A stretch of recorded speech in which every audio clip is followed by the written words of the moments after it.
একটা বিশেষ তালাক আছে, ইশারায় তালাক, ইঙ্গিতে তালাক। আমরা অনেকে এটা জানি না। যেটা হলো, ধরেন স্ত্রীর সাথে ঝগড়া লাগছে, আপনি স্ত্রীকে বললেন যে বের হয়ে যাও, তুমি, তোমার সাথে আর আমি সংসার করবো না, বারবার চলে যাও। ঝগড়াঝাটি চলতেছে, এর মধ্যে আপনি বললেন।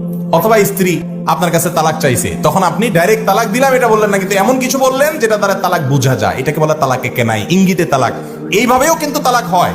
অতএব তালাক, ছেড়ে দেওয়া, এই সমস্ত কথা মুখের বাহির করবেন না। করজোড় করে বলি, এটা বাহির করার পর চোখে হাত দিয়ে কাঁদবেন, আফসোস করবেন, আর কাজ হবে না।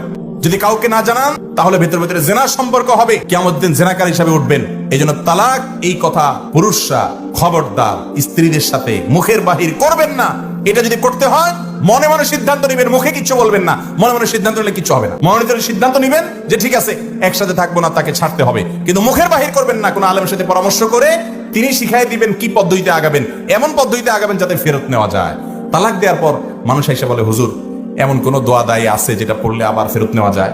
তো এরকম কোন দোয়া পৃথিবীতে নাই যে তালাক হয়ে গেলে ওই দোয়া পড়লে আবার জোড়া লেগে যাবে? আছে?